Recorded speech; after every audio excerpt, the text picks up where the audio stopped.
இரட்சகரும் ஆண்டவருமாய் இயேசு கிறிஸ்துவின் ஈடு இணையற்ற நாமத்திலே அன்பு சகோதர சகோதரர்களுக்கு எழுந்துகட்டும் ஊழியத்தின் சார்பாக என்னுடைய வாழ்த்துக்களை தெரிவித்துக் கொள்கிறேன். உங்களுக்கு சமாதானம் உண்டாவதாக. இன்றைய செய்தியிலே நல்ல கிறிஸ்தவனா உண்மை கிறிஸ்தவனா என்கிற தலைப்பிலே சில வசனங்களும் தியானிக்கப் போகிறோம். இதற்கு ஆதாரமாக லூக்கா எழுதின சுவிசேஷம் 15ஆம் அதிகாரம் 25 முதல் 32 வரை உள்ள வசனங்களிலே சொல்லப்பட்டு இருக்கிற அருமையான சிறு கதை, உலக பிரசித்தி பெற்ற ஒரு சிறு உவமை கதையை நாம் அதில் உள்ள கேரக்டர்களை நாம் தியானிக்க போகிறோம். அங்கு ஒரு செல்வந்தனுக்கு 2 குமாரர்கள் இருக்கிறார்கள். இளையவன் ஒரு நாள் தகப்பனிடத்திலே என்னுடைய பங்கின் சொத்துக்களை எனக்கு பிரித்து தர வேண்டும் என்று கட்டாயப்படுத்தி அதை பிரித்து வாங்கி கொண்டு தூர தேசத்திற்கு போய்விடுகிறான். அங்கு துன்மார்க்கமாய் நண்போடு சேர்ந்து ஜீவித்து எல்லா செல்வத்தையும் இழந்து விடுகிறான். ஒரு செல்வந்தனிடத்திலே பன்றிகளை மேய்க்கும்படியாக வேலைக்கு அமர்த்தப்படுகிறான். அந்த பன்றி சாப்பிடும் தவிட்டை கூட அவனுக்கு சாப்பிட விருப்பம், ஆனால் அது கூட அவனுக்கு கொடுப்பார் இல்லை. அப்படி கஷ்டத்தை அனுபவித்து கொண்டிருந்த நாளில் ஒரு நாள் அவன் உணர்த்தப்படுகிறான். நான் எழுந்தேன் தகப்பனிடத்தில் போய், தகப்பனை உமக்கு விரோதமாகவும் பிறருக்கு விரோதமாகவும் நான் பாவம் செய்தேன், ஆகவே என்னை நீர் மன்னிக்க வேண்டும், என்னை உடைய வேலைக்காரர் ஒருவனை சேர்த்து கொள்ள வேண்டும் என்று நான் சொல்லுவேன் என்று சொல்லி ஒரு நாள் எழுந்து புறப்பட்டு தகப்பனிடத்தில் வருகிறான். தகப்பனோட வரவை எதிர்பார்த்து காத்திருந்த அவர், தகப்பன் தூரத்தில் அவன் வருவதை பார்த்து ஓடோடி சென்றவனை கட்டி அணைத்து முத்தமிட்டு அவனுக்கு புது வஸ்திரத்தை கொடுத்து காலணியை கொடுத்து மோதிரத்தை அணிவித்து அவனுக்காக கொடுத்த கன்றை அடிப்பித்து ஒரு பெரிய விருந்தை ஆயத்தப்படுத்துகிறார். அப்பொழுது மூத்த குமாரன் வயல்வெளியிலிருந்து வேலை செய்துவிட்டு திரும்ப வருகிறான். அவன் வீட்டுக்கு வந்ததும் இங்கே நடைபெற்று கொண்டிருப்பதை பார்த்து, இங்கே என்ன ஆயிற்று, என்ன விசேஷம் என்று கேட்கிறான். அப்போது உம்முடைய தம்பி திரும்ப வந்து விட்டார், ஆகவே அவருடைய வரவை கொண்டாடும்படியாக அவருடைய அப்பா கொளுத்த கன்றை அடிப்பித்து அவனுக்கு விருந்து பண்ணுகிறார் என்று சொன்னபோது அவன் மிகுந்த கோபமடைந்து வீட்டுக்குள்ளே போகாமல் வெளியே நிற்கிறான். தகப்பன் வந்து, மகனே வா, உள்ளே வா என்று சொன்னபோது அவன், நான் வர முடியாது, நான் உமக்கு உண்மையாய் ஊழியம் செய்தேன், இதுவரை ஒரு நாள் கூட ஒரு கண்டுக்குட்டி கூட எனக்கு தரவில்லை, விருந்து கொண்டாடும்படி நான் என் நண்பர்களும் வேசியிடத்தில் சென்று சொத்துக்களை அழித்து கொண்டு வந்த அவனுக்கு இவ்வளோ பெரிய வரவேற்பா என்று கோபத்தோடு அவன் விருந்தை புறக்கணித்து வெளியே நின்றதாக அந்த சிறிய கதை நமக்கு சொல்லுகிறது. ஒரு அருமையான இந்த நிகழ்விலே இந்த மூத்த குமாரனை பற்றி நாம் அதிகமாக தியானிக்க முயற்சி செய்வோம். முதலாவது, அந்த மூத்த குமாரன் பிதாவை அறிந்திருக்கவில்லை, ஆனால் பிதாவை பற்றித்தான் அறிந்திருந்தான். தகப்பன் அவரிடத்திலே அவன் பிறந்து வளர்ந்து வாலிபனாய் இருக்கிறான். இத்தனை ஆண்டு காலம் அவர் கீழ்தான் வாழ்ந்து வருகிறான். ஆனாலும் தகப்பனை அவன் சரியாக அறிந்திருக்கவில்லை. தகப்பனை பற்றி அறிந்திருக்கலாம் ஒருவேளை, ஆனால் தகப்பனுடைய குணாதிசயங்களை, அவர் எப்படிப்பட்டவர் என்பதை தகப்பனை அறிந்திருக்கவில்லை. அதாவது ஒன்றை பற்றி அறிந்திருப்பதும் ஒன்றை அறிந்திருப்பதற்கு வித்தியாசம் இருக்கிறது. என்றும் உலகிலே ஏராளமான கிறிஸ்தவர்கள் இருக்கிறார்கள். அவர்கள் இயேசு கிறிஸ்துவை பற்றி அறிந்திருக்கிறார்களே தவிர இயேசு கிறிஸ்துவை அறிந்திருக்கவில்லை. பவுலப்போல் சொல்கிறான், நான் விசுவாசிக்கிறவர் இன்னார் என்று அறிவேன் என்று சொல்கிறான். நான் விசுவாசிக்கிறவரை பற்றி நான் அறிவேன் என்று சொல்லவில்லை, நான் விசுவாசிக்கிறவர் இன்னார் என்று அறிவேன் என்று சொல்கிறான். அதுதான் உண்மையாய் அறிந்திருப்பது. இயேசுவை அறிவேன் என்றால் இயேசுவின் ரட்சிப்பை, அவர் தருகிற ஆசீர்வாதங்களை, அவர் தருகிற உன்னதமான பலனாகிய நித்திய ஜீவனை அறிந்திருப்பதுதான், மனம் திரும்பி இருப்பதுதான் இயேசு கிறிஸ்துவை அறிந்திருப்பதற்கு உள்ள விசேஷித்த தன்மையாக இருக்கிறது. இயேசு கிறிஸ்துவை பற்றி ஏராளமான மக்கள் அறிவார்கள். எங்கே பிறந்தார், எப்படி வளர்ந்தார், ஏன் அவரை சிலர் அறிந்து கொண்டார்கள், அவர் 3ஆம் நாள் உயிரோடு எழுந்தார் என்று கிறிஸ்தவர்கள் சொல்லுகிறார்கள், மீண்டும் வருவேன் என்று சொல்கிறார்கள் என்று ஏராளமான மக்கள் இயேசு கிறிஸ்துவை பற்றி அறிந்திருக்கிறார்கள். ஆனால் இயேசு கிறிஸ்துவை அறிந்தவர்கள் யார் என்றால், உண்மையாய் மனம் திரும்பி இருக்கிற மக்கள் தான் இயேசு கிறிஸ்துவை அறிந்தவர்கள். இந்த மூத்த குமாரன் பிதாவை பற்றி அறிந்திருக்கலாம், அவன் பிதாவை அறிந்திருக்கவில்லை. இன்னும் அவனுடைய குணாதிசயத்தை பார்த்தோம் என்றால் பிறருடைய சந்தோஷத்திலே அவனால் பங்கு பெற முடியவில்லை. தம்பி மீது உண்மையான அன்பு இருந்திருந்தால் தம்பி திரும்பி வந்ததை குறித்து சந்தோஷப்பட்டு அவனும் விருந்தில் உற்சாகமாக கலந்திருக்க வேண்டும். ஆனால் அது அவனால் முடியவில்லை. மற்றவருடைய சந்தோஷத்திலே பங்கு பெற முடியாத குணத்தை உடையவனாய் இந்த மூத்த குமாரன் இருந்தான். என்றும் ஏராளமான மக்கள் அப்படி இருக்கிறார்கள். ஒரு சந்தோஷமான நிகழ்வு நடந்து கொண்டு இருக்கிறது என்றால் ஒரு குடும்பத்திலே ஒரு சந்தோஷ நிகழ்வு, ஒரு மேரேஜ் அல்லது ஏதாவது ஒரு மகிழ்ச்சியான சம்பவம் நடைபெற்று கொண்டு இருக்கிறது என்றால் ஒன்று இரண்டு நபர்களை பார்த்தால் முகத்தில் சந்தோஷம் இருக்காது. அப்படி ஏதாவது குறை கண்டுபிடித்து அந்த குறையை பெரிதாக்கி சண்டையை மூட்டுகிறவர்களாக இருப்பார்கள். முகத்தில் சந்தோஷமே இருக்காது. அப்படி ஏராளமான மக்கள் இருக்கிறார்கள். தன்னுடைய சொந்த குடும்பத்தின் பிள்ளைகள் வீட்டில் நடைபெறுகிற நிகழ்ச்சியில் கூட, இன்னும் சபையிலே நடைபெறுகிற சந்தோஷமான நிகழ்ச்சியிலே கூட சந்தோஷத்தை காட்ட முடியாமல் குறை கண்டுபிடித்து கோபத்தோடு முறுமுறுப்போடு அதில் கலந்து கொள்கிற மக்கள் ஏராளம் இருக்கிறார்கள், ஏராளமான கிறிஸ்தவர்கள் இருக்கிறார்கள். ஆகவே இவர்கள் பிறருடைய சந்தோஷத்திலே பங்கு பெற முடியாதவர்களாக இருக்கிறார்கள், இந்த மூத்த குமாரனை போல. ரோமர் 12:15 வாசித்தோமானால், சந்தோஷப்படுகிறவருடைய சந்தோஷப்படுங்கள், அழுகிறவருடைய கூட சேர்ந்து அழுங்கள் என்று ரோமர் 12:15 சொல்கிறது. என் அன்பு தேவ ஜனமே, சந்தோஷப்படுகிற மக்களோடு கூட சேர்ந்து நாம் சந்தோஷப்பட வேண்டும். அப்படி சந்தோஷப்பட முடியவில்லை என்றால் நம்மிலே ஏதோ ஒரு குறை இருக்கிறது, ஒரு பிரச்சனை இருக்கிறது என்று பொருள். இன்னும் அந்த மூத்த குமாரனுக்கு ஒத்துப்போக முடியாத ஒரு நிலை இருந்தது. சரி, தம்பி வந்திருக்கிறான், எல்லோரும் சந்தோஷமாக இருக்கிறார்கள், நமக்கும் சந்தோஷம், நாம் சந்தோஷமாயிலே இருப்போம் என்று மற்றவர்களோடு ஒத்துப்போக முடியாத, தன்னை தனிமைப்படுத்திக் கொள்கிற ஒரு நிலை, ஒரு குணாதிசயம் அவனுக்கு இருந்தது. நான் மற்றவளை போல அல்ல, நான் விசேஷமானவன், தனிப்பட்டவன் என்று இன்றும் ஏராளமான மக்கள் தங்களை குறித்து எண்ணிக்கொண்டிருப்பார்கள். நான் ஏராளமான கிறிஸ்தவர்களைப் போல அல்ல, நான் விசேஷமானவன், தனிப்பட்டவன், எனக்கென்று ஒரு குணாதிசயம் உண்டு, எனக்கென்று ஒரு எதிர்பார்ப்பு உண்டு என்று சொல்கிற ஒரு சில கிறிஸ்தவர்கள் உண்டு. இவர்கள் சுயநீதி உள்ளவர்கள். தான் சரி, நான் நினைப்பதுதான் சரி, நான் செய்வதுதான் சரி என்று தன்னை சரியான நபராக அவர்களாக நினைத்து கொண்டு தங்களை தனிமைப்படுத்திக் கொள்கிற ஒரு கூட்டமும் உண்டு. இந்த மூத்தகுமார் அப்படிப்பட்டவனாக இருக்கிறான். இன்னுமென்றால் சொல்லுகிறான், இவன் தன்னுடைய பங்கை வேசிலிடத்திலே அழித்து விட்டு வந்து நிற்கிறான். இவனுக்கு நீர் கொளுத்த கண்டை அடுப்பிக்கிறீர், நான் எத்தனை நாட்களாக உம்முடைய சொல்லை மீறாமல், உம்முடைய வார்த்தைகளை ஒரு நாளும் தட்டாமல் ஒழுங்காய் நான் வயலுக்கு போய் வேலை செய்து உம்முடைய சொல்லுக்கு கீழ்ப்படிந்து நடந்து வந்திருக்கிறேன். ஒரு நாள் கூட நீர் ஒரு ஆட்டுக்குட்டியை கொடுத்து இவன் நண்பரோடு சந்தோஷமாக இரு என்று சொல்லவில்லை என்று சொல்கிறான். அப்பொழுது அவருடைய தகப்பனார் பிதாவனுக்கு சொல்கிறார், உன்னுடைய பங்கு உன்னிடத்தில் தானே இருக்கிறது. அது ஆரம்பத்திலே பார்த்தோம் என்றால் அவர்கள் பங்கை அவர் பிரித்து இளையவனுக்கு அவன் பங்கை கொடுத்தார் என்று தான் இருக்கிறது. ஆக அவர் பிரிக்கும் போதே இரண்டாக பிரித்து விட்டார், மூத்தவனுக்கு ஒன்று இளையவனுக்கு ஒன்று என்று. ஆக மூத்தவனுடைய பங்கு அவனிடத்தில் தான் இருக்கிறது. தன்னிடத்தில் இருக்கிற அந்த பங்கு அவன் அறியாதவனாக, உணர்வற்றவனாக அவன் இருந்திருக்கிறான். ஆகவே அவனுடைய ஆசீர்வாதம், அவனுடைய பங்கு அவனிடத்தில் தான் இருக்கிறது. அதை அவனால் புரிந்து கொள்ள முடியவில்லை. அடுத்தபடியாக பார்த்தோம் என்றால் அவன் ஒரு சுய நீதிக்காரனாக இருந்தான் என்று எப்படி தெரிகிறது.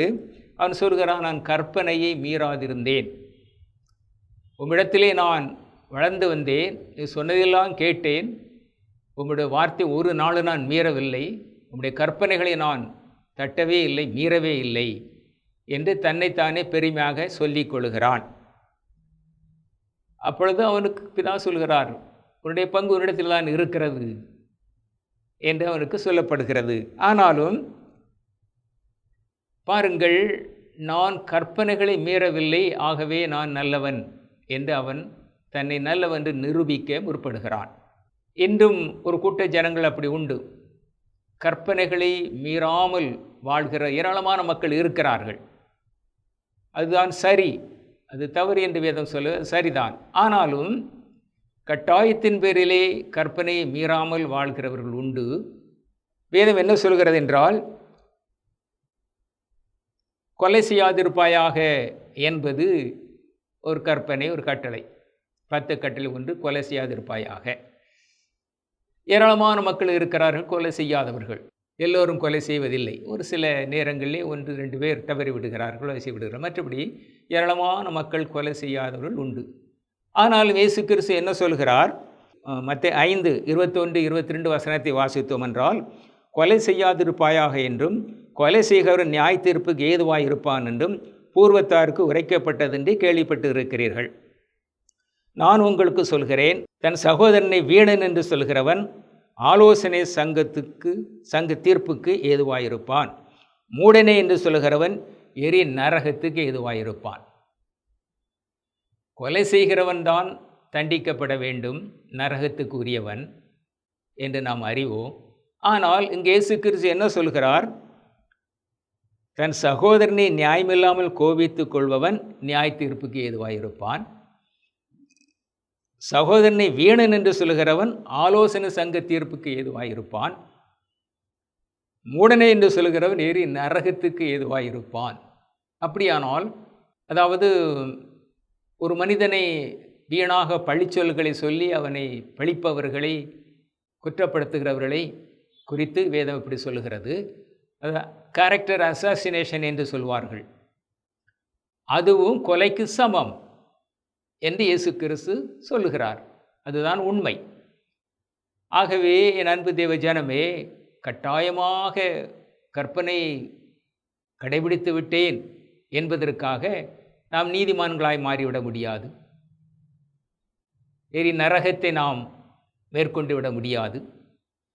இன்னும் இயேசு கிறிஸ்து சொல்கிறார், மத்தேயு 5:27-28 வசனங்களிலே, விபச்சாரம் செய்யாதிருப்பாயாக என்று பூர்வத்தாருக்கு உரைக்கப்பட்டு இருக்கிறது. நான் உங்களுக்கு சொல்கிறேன், ஒரு ஸ்திரியை இச்சையோடு பார்க்கிற எவனும் தன்னுடைய இருதயத்தில் அவளோடு விபச்சாரம் செய்தாயிற்று என்று சொல்லுகிறார். விபச்சாரம் செய்யாத ஏராளமான மக்கள் உண்டு. அவர் தங்களை நல்லவர்கள் என்று சொல்லிக் கொள்வார்கள்.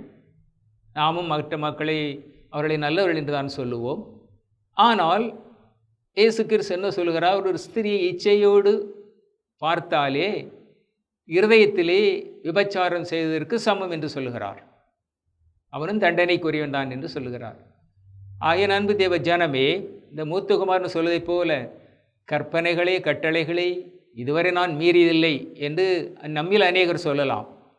ஆனால் இந்த வார்த்தையின்படி பார்த்தால் அது சரியா? இல்லை அன்பு தேவ ஜனமே, அப்படி அல்ல. வேதம் தெளிவாய் நமக்கு சொல்லுகிறது, கட்டாயமாக சட்டத்திட்டை கடைபிடித்துக்கிறவர்கள் ஏராளம் இருக்கிறார்கள். ஆகவே தான் வேதம் சொல்லுகிறது, சங்கீதம் 32:9, வாரினாலும் கடிவாளத்தினாலும் வாய் கட்டப்பட்டால் ஒழிய உன் கிட்ட சேராத புத்தியில்லா குதிரையைப் போலவும் கோவேறு கழுதை போலும் இருக்க வேண்டாம். குதிரை ஏன் கட்டுப்படுகிறது என்றால், வாரினாலும் கடிவாளத்தினாலும் வாய் கட்டப்பட்டு இருக்கிறது, ஆகவே கட்டுப்படுகிறது. ஆகவே சட்டத்திட்டங்கள், நியாய பிரமாணங்கள் இவைகள் கடிவாளம் போல நமக்கு இருக்கக்கூடாது. அதை நாம் உண்மையாய் கை கொள்ளுகிறவர்களாக இருக்க வேண்டும். அந்த சட்டத்திட்டம் அதனுடைய உள்ளான பொருளை உணர்ந்து நாம் வாழ வேண்டும் என்று இந்த வார்த்தை சொல்லுகிறது. ஆக மூத்தகுமாரன் நான் சட்டத்திட்டத்தை மீறவில்லை என்று சொல்லி தன்னை ஒரு நீதிமான் என்று காட்டிக்கொள்ள விரும்புகிறான். இன்னும் அவன் மன்னிக்க மனவற்றவனாக இருக்கிறான். அவனால் மன்னிக்க முடியவில்லை. பிதாவானவர் மன்னித்து விட்டார், ஆனால் தன்னுடைய சகோதரனை அவனால் மன்னிக்க முடியவில்லை. மன்னிக்க முடியாத சுபாவம் நம்மிலேயும் அதிகமாக காணப்படுகிறது. இயேசு கிறிஸ்து அவனுடைய பாவங்களை மன்னித்து விடுகிறார். அநேக ஊழியர்கள் சொல்லுவார்கள், சிறு வயதிலே நான் பயங்கரமான பாவம் செய்து பாவியாக இருந்தேன், இயேசு கிறிஸ்து கிருபையாய் என்னை ரட்சித்து கொண்டார், என் பாவங்களை எல்லாம் மன்னித்தார், நான் மறுபடியும் பிறந்த அனுபவத்தை பெற்றுக்கொண்டேன், இப்பொழுது அவருடைய ஊழியத்தை செய்து கொண்டு இருக்கிறேன் என்று சொல்லுவார்கள். அவரை பற்றி தெரிந்திருக்கிற ஒரு சில மனிதர் என்ன சொல்லுவார்கள் தெரியுமா? இவனை பற்றி எனக்கு தெரியும், இவன் எப்படிப்பட்டவன் என்று எனக்கு நல்லா தெரியும், இந்த என்னமோ இயேசு இயேசு சொல்லிக்கொண்டு பைபிளை தூக்கிக்கொண்டு அலைகிறான் என்று அவருடைய ரட்சிப்பை, அவருடைய மனமாற்றத்தை நம்ப மாட்டார்கள், ஏற்றுக்கொள்ள அவர்களால் முடியாது. மிகவும் கடினம், அவர்களால் ஏற்றுக்கொள்ளவே முடியாது. அவன் எப்படிப்பட்டவன் எனக்கு தெரியும். இயேசு கிறிஸ்து மன்னித்த மக்களை நம்மால் மன்னிக்க முடிவதில்லை. தேவன் விரும்பாத ஒரு குணாதிசயம். இப்படிப்பட்டவனா இன்று இப்படி இருக்கிறான்?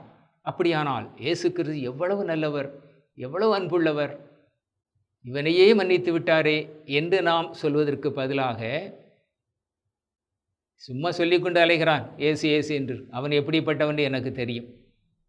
என் அன்பு ஜனமே, இந்த குணத்தை தான் மூத்த சகோதரன் பெற்றிருந்தான். ஆகிய அன்பு தேவ ஜனமே, அவன் மன்னிக்க மனமற்றவனாக இருந்தான். நாமும் கூட இயேசு கிறிஸ்து மன்னித்த மக்களை நம்மால் மன்னிக்க முடிகிறதா? யோசித்து பார்ப்போம். இன்னும் விருந்தை புறக்கணித்தான். தகப்பனார் எவ்வளோ வற்புறுத்தி அவனை அழைத்தும் அவன் விருந்திலே கலந்து கொண்டதாக அந்த நிகழ்விலே, அந்த கதையிலே சொல்லப்படவில்லை. விருந்தை புறக்கணித்தான்.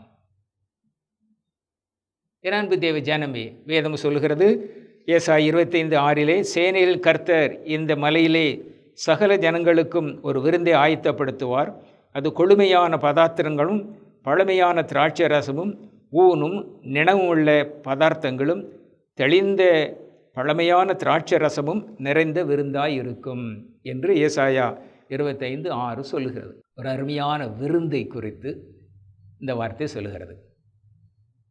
வேதத்தில் நாம் நன்றாக அறிந்திருக்கிறோம். மத்தேயு 26 26 27 வசனங்களை வாசித்தோமானால், இயேசு கிறிஸ்து கடைசி போஜன விருந்தின் போது தன்னுடைய சீடர்களை பக்கத்தில் வைத்து கொண்டு அப்பத்தை கொடுத்து, இதை வாங்கி புசியுங்கள், இது சரீரமாக இருக்கிறது என்று சொன்னார்.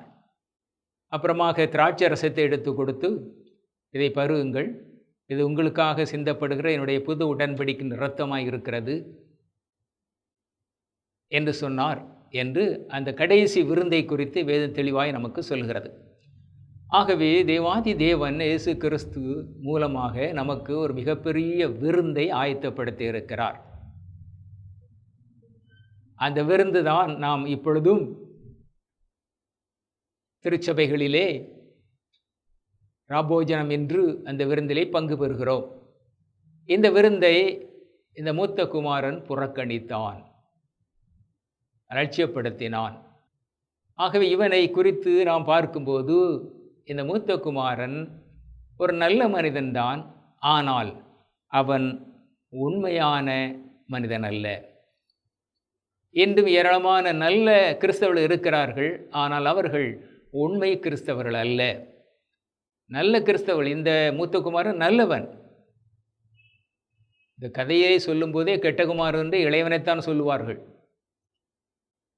இவன் நல்லவன். எப்படி நல்லவன் என்றால், அனுதினமும் தவறாமல் தன்னுடைய தந்தையின் சொல்லை கேட்டு வயலுக்கு போய் நன்றாக வேலை செய்கிறான், நன்றாக உழைக்கிறான், ஒரு நாளும் தகப்படைய சொல்லை தட்டியதில்லை, வீணாக நண்போடு சேர்ந்து அவருடைய பணத்தை வீணடிக்கவில்லை, விருந்து அப்படி இப்படி என்று அவருடைய பணத்தை வீணடிக்கவில்லை, ஒரு நாளும் உடைய வார்த்தை நான் மீறியதில்லை என்று சொல்லுகிறான். அவன் எந்த தவறும் செய்ததாக அந்த கதையிலே சொல்லப்படவில்லை. ஆனால் விருந்தை புறக்கணித்து அவன் ஆகாதவனாக போய்விடுகிறான். என் அன்பு தேவ ஜனமே, யோசித்து பார்ப்போம். நாம் நல்ல கிறிஸ்தவர்களா, உண்மை கிறிஸ்தவர்களா? உண்மை கிறிஸ்தவர் என்றால் தான் நாம் பரலோக ராஜ்யத்தில் பிரவேசிக்க முடியும். உலக மக்கள் இடையே நல்ல பெயரை வாங்கிக் கொள்வது சுலபம். ஆனால் அதன் மூலமாக நாம் இயேசு கிறிஸ்துவை ஏமாற்றிவிட முடியாது. உண்மை கிறிஸ்தவர்கள் இயேசு கிறிஸ்துவை இரட்சகராய் ஏற்று மனம் திரும்பி அடையாளமாக ஞானஸ்நானம் பெற்று பரிசுத்த ஆவியின் முத்திரையை பெற்று ஆவியின் கனி கொடுக்கிற வாழ்க்கை வாழ்ந்து பலருக்கு முன்மாதிரியாய் பலருக்கு ஆசீர்வாதமாய் ஜீவித்து பரலோகராஜ்யத்தை சுதந்திரிக்க முயற்சியோடு வாழ்ந்து கொண்டிருந்தால்தான் அவர்கள் உண்மை கிறிஸ்தவர்கள். அவர்கள்தான் பரலோகராஜ்யத்தை சுதந்திரிக்க முடியும். மக்கள் மத்தியிலே நல்ல பெயரை வாங்கிவிட மிக சுலபம். சாதாரணமாக நாம் நல்ல பெயரை வாங்கி விடலாம். ஏராளமான மக்கள் இருக்கிறார்கள், நல்ல பெயரை வாங்கி இருக்கிறார்கள், ஒரு குறையும் இல்லை. அவளை பார்த்தால் நல்லவர்கள், ஒழுங்காக ஆலயத்திற்கு போவார்கள், ஒழுங்காக வேதம் வாசிப்பார்கள், ஒழுங்காக ஜெபிப்பார்கள், மற்றொரு விஷயத்தில் தலையிட மாட்டார்கள், தான் உண்டு தன் வேலை உண்டு என்று இருப்பார்கள், யாரிடத்திலும் பேச மாட்டார்கள் என்று நல்ல கிறிஸ்தவ என்று பெயரை வாங்கி இருக்கிற ஏராளமான மக்கள் உண்டு. ஆனால் என் அன்பு தேவ ஜனமே, அப்படி அல்ல. உண்மை கிறிஸ்தவர்களாய் வாழ வேண்டும். இயேசு கிறிஸ்து இவைகளெல்லாம் செய் என்று சொல்கிறாரோ அதை செய்ய வேண்டும். எவைகளை செய்யாதே என்று சொல்கிறாரோ அவைகளை செய்யக்கூடாது. தான தர்மம் பண்ணுங்கள் என்று இயேசு கிறிஸ்து சொல்லியிருக்கிறார். எல்லாருக்கும் உதவி செய்யும்படியாக சொல்லியிருக்கிறார். ஒருவன் நன்மை செய்ய அறிந்திருந்தும் அதை செய்யாமல் இருந்தால் அது அவனுக்கு பாவம் என்று வேதம் சொல்கிறது. ஆகவே நாம் பரிசேயர் பார்வையோடு இந்த பூலோகத்தில் வாழ்ந்து பயனில்லை. இயேசு கிறிஸ்துவின் பார்வையோடு நான் இந்த பூலோகத்தில் வாழ வேண்டும் என்று கர்த்தர் விரும்புகிறார். ஆகவே நாம் நன்றாக யோசித்து பார்ப்போம். நாம் நல்ல கிறிஸ்தவர்கள் மட்டும்தானா அல்லது உண்மை கிறிஸ்தவர்களா? உண்மை கிறிஸ்தவர்கள் மட்டுமே பரலோக ராஜ்யத்தில் பிரவேசிக்க முடியும். ஜெபிப்போமா? மகா இரக்கமுள்ள எங்கள் தேவாதி தேவனே, நன்றியோடு நாங்கள் ஸ்தோத்தரிக்கிறோம் ஸ்தோத்தரிக்கிறோம் ஸ்தோத்தரிக்கிறோம். இந்த மூத்த குமாரனை போல சுய நீதி உள்ளவர்களாய் வாழ்ந்து கொண்டிருந்தால் நீர் ஒவ்வொரு உள்ளத்திலும் பேசும் இடைவிடும் கர்த்தாவே. நல்ல பெயரை எடுத்தால் மட்டும் நாங்கள் நல்ல கிறிஸ்தவர்கள் என்ற பெயரை பெற்றால் மட்டும் நாங்கள் பரலோகத்தில் சுதந்திரிக்க முடியாது. திட்டவட்டமாக வேதம் எங்களுக்கு சொல்கிறது. நன்மை செய்ய வேண்டும், பிறருக்கு முன்மாதிரியாக வாழ வேண்டும், பலருக்கு ஆசீர்வாதமாய் வாழ வேண்டும் என்றுதான் நீர் எங்களை விரும்புகிறீர்.